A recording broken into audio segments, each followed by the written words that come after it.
Hello students, अगर आप 12th में हैं, बोर्ड पेपर्स नजदीक आ रहे हैं, अगर आपने अकाउंट्स की तैयारी नहीं की है तो डरिएगा मत, हम आपके साथ हैं। आपके लिए एक स्पेशल कोर्स डिवाइस किया है। 30 घंटे में आप 90 से ज्यादा पक्का ले सकते हैं। कोर्स की लिंक नीचे डिस्क्रिप्शन में दे रहा हूं। 500 रुपीज में 90 से ऊपर लाने की गारंटी है। जल्दी से जाइए और उसको डाउनलोड करिए। 500 पे करके आपका पढ़ाई जो है 90 से ज्यादा मार्क्स लाने का सिक्योर करिए। इस वीडियो में मैं आपको फाइनल अकाउंट्स जो मार्च 25 में पूछा गया था उसका सॉल्यूशन सिखाने वाला हूं। प्रिंट आउट आपके साथ रखिएगा बेटा, सो दैट ये जो क्वेश्चन है उसका लिंक भी पीडीएफ मैंने दिया हुआ है डिस्क्रिप्शन में, तो डाउनलोड करके प्रिंट आपके साथ रखिएगा। ओके, चलिए, तो ये था क्वेश्चन मार्च 25 का। पिछले 2 सालों से क्वेश्चन में सीधा सीधा ग्रॉस प्रॉफिट दे रहे हैं। इसका मतलब यह है कि हमें ट्रेडिंग अकाउंट बनाने की आवश्यकता नहीं है। Straight away we have to prepare PNL account and we have to prepare balance sheet. Okay, let us read. Rajan and Rohit are partners sharing profits and loss equally.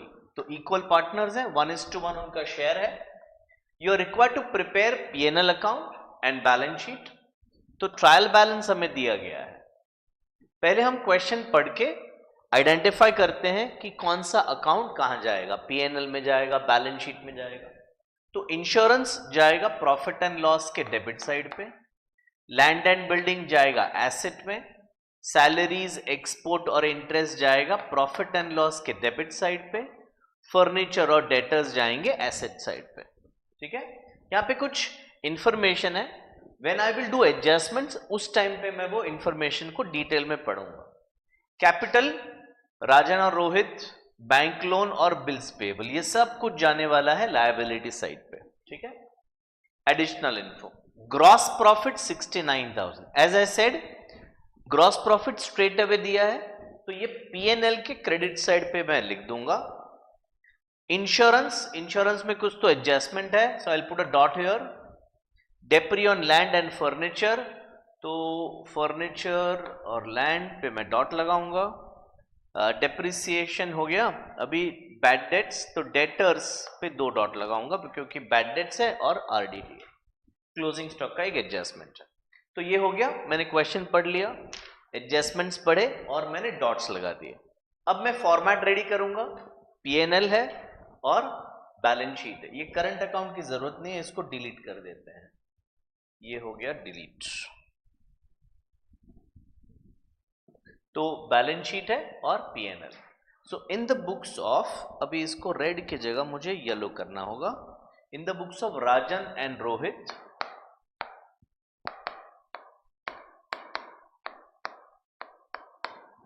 profit and loss account for the year ended 31st March 2020 और balance sheet as on 31st March 2020। Okay, तो अब मैं posting करने का start करता हूं। मैं अभी क्वेश्चन नहीं दिखाऊंगा आपको, प्रिंट आउट मेरे हाथ में रखा हुआ है, आप भी अपने पास रखिएगा सामने, सो दैट आपको समझने में आसानी होगी। तो मैंने इधर लिखा टू इंश्योरेंस।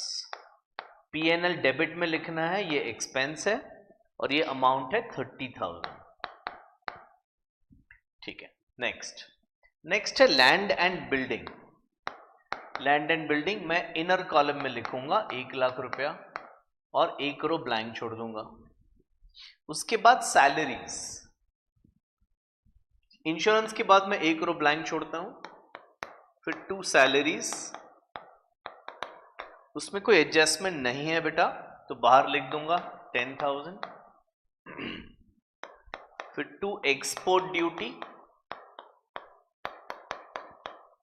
अगर कुछ goods out of India finish goods हमें भेजने हैं तो एक्सपोर्ट ड्यूटी पे करना है 5,000। इंटरेस्ट में कुछ हिडन एडजस्टमेंट है बेटा, तो फिलहाल मैं उसे इनर कॉलम में लिखता हूं और 1 रो ब्लैंक छोड़ देता हूं। फर्नीचर और डेटर्स, तो इसको एसेट में लिखना है मुझे। Furniture 80,000, 1 row blank. डेटर्स 52,000, इसमें 3 रो आपको ब्लैंक छोड़नी होगी। तो मैंने जो डेबिट बैलेंसेस है उसको लिख दिया है। अभी क्रेडिट बैलेंस, तो क्रेडिट बैलेंस में कैपिटल लिखना है। कुछ टीचर्स कैपिटल अकाउंट बनवाते हैं, मैं थोड़ा शॉर्टकट करता हूं, मैं डायरेक्टली बैलेंस शीट में लिखता हूं। तो अकाउंट बनाने की आवश्यकता नहीं है बेटा, it is not compulsory. Question में पूछा नहीं है, क्वेश्चन में सिर्फ पीएनएल और बैलेंस शीट पूछा है। ओके, तो कैपिटल अकाउंट राजन, इनर कॉलम में मैंने लिख दिया 1 लाख और 1 रो ब्लैंक, और फिर रोहित, इनर कॉलम में मैंने लिख दिया 1 लाख और फिर 1 रो ब्लैंक। 10% बैंक लोन,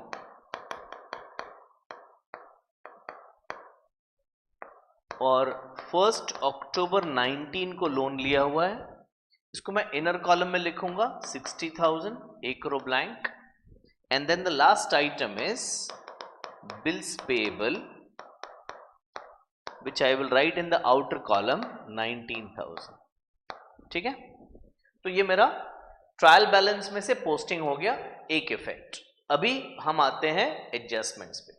तो बेटा इसमें फर्स्ट और फिफ्थ एडजस्टमेंट मैं साथ में कर रहा हूं। ग्रॉस प्रॉफिट 69,000 ये एडजस्टमेंट में है, पर इसकी 2 इफेक्ट नहीं होने वाली है, इसका सिर्फ एक इफेक्ट होने वाला है, जो कि मैं पीएनएल के क्रेडिट साइड पे लिखूंगा by gross profit. Carry down, सीधा बाहर के कॉलम में लिखूंगा 69,000। लगे हाथों क्लोजिंग स्टॉक जो फिफ्थ एडजस्टमेंट है, उसमें भी सेम चीज है। क्लोजिंग स्टॉक की वैसे तो 2 इफेक्ट होती है, ट्रेडिंग अकाउंट के क्रेडिट साइड पे और बैलेंस शीट एसेट साइड पे, बट ट्रेडिंग का इफेक्ट वो ऑलरेडी दे चुके हैं, तभी तो ग्रॉस प्रॉफिट आया। I will repeat, trading account का जो क्लोजिंग स्टॉक का इफेक्ट है वो ऑलरेडी दे दिया हुआ है, that's why we are having gross profit of 69। Okay, so gross profit लिखा है, क्लोजिंग स्टॉक का भी सिर्फ एक इफेक्ट होगा, which is balance sheet effect. तो closing stock I will write in the outer column 69,000। Okay, now second adjustment, insurance paid for 15 months with effect from 1st April 19। तो एक वर्किंग नोट में बनाता हूं, वर्किंग नोट 1। हमारा जो current financial year है वो 1st April 19 को स्टार्ट हो रहा है एंड वो 31st March 20 को खत्म हो रहा है। ये हमारे 12 महीने हैं, है ना, for the year ended March 20। हमने इंश्योरेंस पे किया हुआ है 15 महीने का, यानी 3 महीने का हमने एडवांस में दे दिया। क्वेश्चन में लिखा है insurance is paid for 15 months from here, तो 15 महीने का इंश्योरेंस 30,000 रुपया है। तो अगर मैं डिवाइड बाय 15 कर दूं तो 1 महीने का 2,000 है, मल्टीप्लाइड बाय मैं 3 कर दूंगा तो 6,000 rupees is my pre paid insurance. Next year का इंश्योरेंस इस साल पे कर दिया है, हाउ मच, 6,000। तो ये जो इंश्योरेंस है इसमें से मैं लेस कर दूंगा। देखो हेडिंग में क्या लिखा है, profit and loss for the year, यानी इधर वही एक्सपेंस आने चाहिए जो इस साल के हैं। ये 30,000 पूरा इस साल का नहीं है, तो इसमें से जितना इस साल का नहीं है वो मैं माइनस कर दूं। तो how much, 6,000 rupees is not of this year, so I will right 24,000। Now logically अगर हम सोचें, is this 24,000 of this year, yes sir. Second effect देना है, भूलना नहीं आपको, तो प्रीपेड इंश्योरेंस का सेकेंड इफेक्ट आएगा बैलेंस शीट एसेट साइड पे, prepaid insurance 6,000। Next, depreciate land and building. अभी बच्चे इसमें बहुत गड़बड़ करते हैं, ठीक है, मैंने शुरुआत में कहा था I will explain you later. इधर देखिए, land and building 1 lakh, addition of 40,000 on 1st July 19। मैं वर्किंग नोट पे जाता हूं और वहां पे समझाता हूं आपको वापस से। तो ये हो गया मेरा सेकेंड वर्किंग नोट। हमें जो 1 लाख का बैलेंस दिया हुआ है बेटा, वो कौन से दिन का है सर, वो 31st March 20 का है, ट्रायल बैलेंस के ऊपर लिखा है।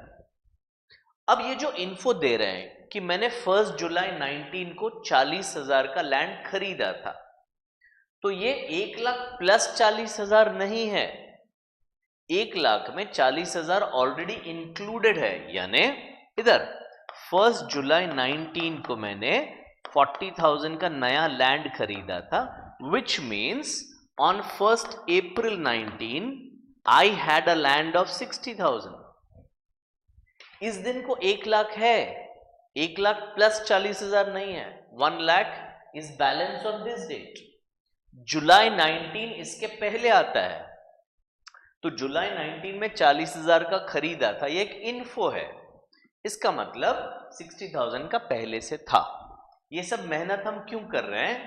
इस पे 12 महीने का डेप्री आएगा, क्योंकि I have use this for full year, and इस पे 9 मंथ्स का डेप्री आएगा। 9 मंथ्स आप गिनिए, जुलाई से मार्च, ठीक है, तो 9 मंथ्स का डेप्री आएगा। So now I will do the working.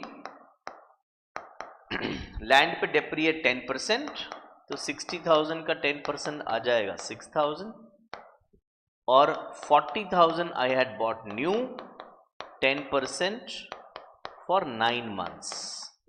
सो एक जीरो गॉन, एक जीरो गॉन, 4 से मैं डिवाइड करूं तो 4,000 और 1, और ये 3 3 are 9, so I get 3,000. Total depreciation is 9,000, पूरे साल का लैंड एंड बिल्डिंग का टोटल डेप्रिसिएशन। तो लेस डेप्रिसिएशन, यहाँ पे आप वर्किंग नोट का रेफरेंस दे सकते हैं, working note 2, and the amount is 9,000, तो मैं बाहर लिख दूं 91,000। ओके, चलिए सेकेंड इफेक्ट देना है, भूलिएगा मत बेटा। तो depreciation on land and building 9,000 मैं बाहर के कॉलम में लिख देता हूं। चलिए नेक्स्ट नेक्स्ट एडजस्टमेंट है फर्नीचर पे, मुझे 5% डेप्रिसिएशन लेना है।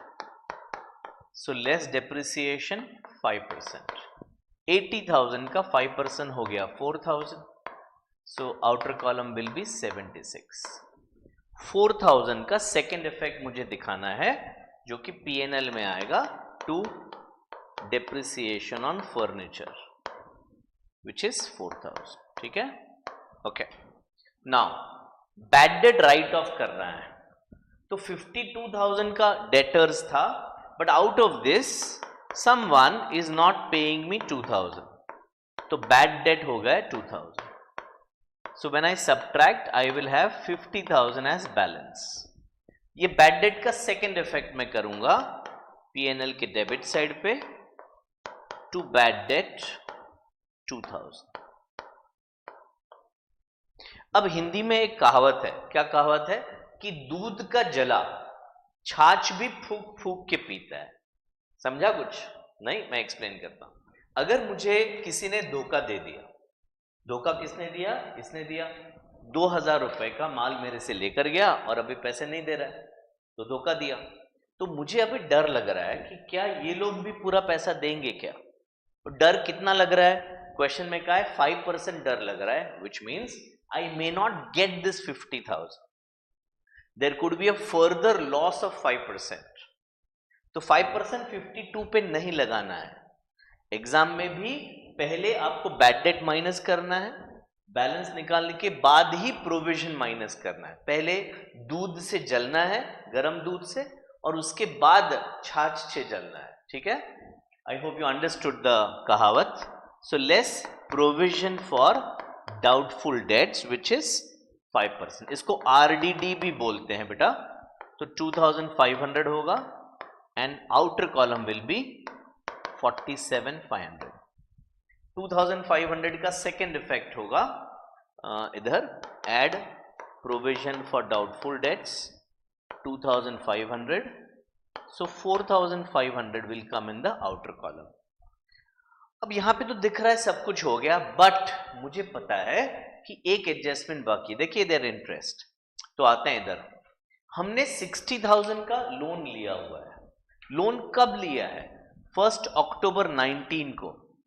मैं इधर वर्किंग नोट पे आ जाता हूं, वर्किंग नोट नंबर 3। तो वापस मैंने टाइमलाइन बना दिया। 1 अक्टूबर 19 को मैंने बैंक से लोन लिया, कितने का? 60,000 का।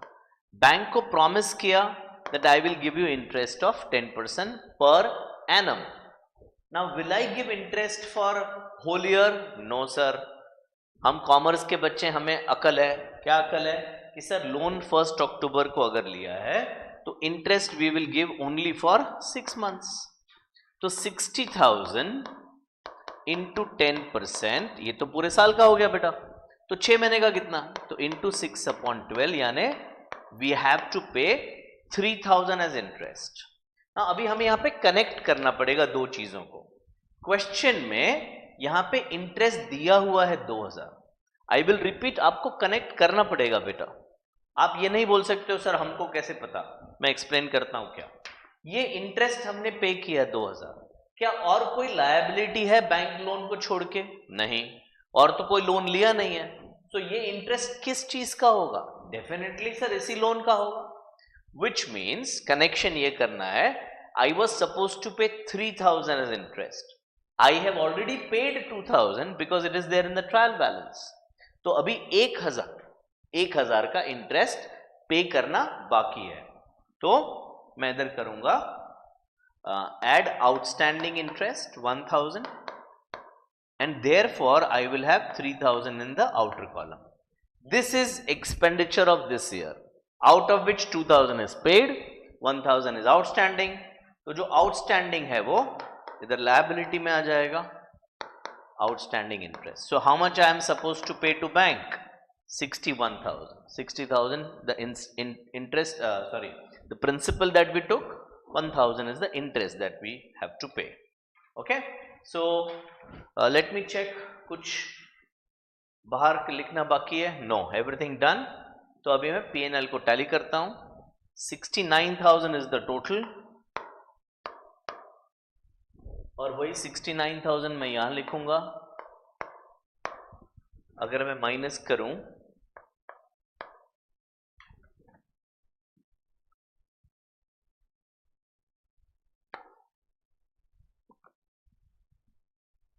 $9,500 ये प्रॉफिट है।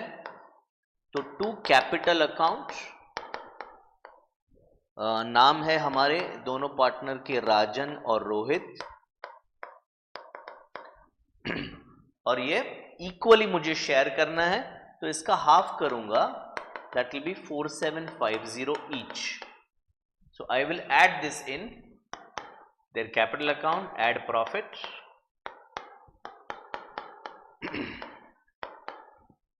4,750, 4,750, so 1,04,750, 1,04,750, 61, 70, 80, और ये 2,09,500. So 2,89,500 is the total. इधर चेक करते हैं, 500,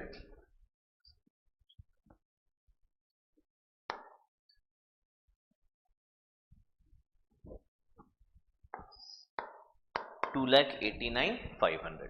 तो ये हमारा मार्च 25 का फाइनल अकाउंट्स टैली हो गया। मैंने जैसे शुरुआत में कहा, हमारा एक कोर्स हमने बनाया है जो पिछले 2014 से लेके अभी तक सारे चैप्टर्स के सारे सॉल्यूशन ऐसे ही बने हैं। इसका लिंक डिस्क्रिप्शन में है। Do download and buy it only for 500. I am sure you will be able to score more than 90 marks. Do watch all other videos, share with your friends, and do not forget to like and subscribe. Thank you. All the best for your exam. Bye bye. Take care.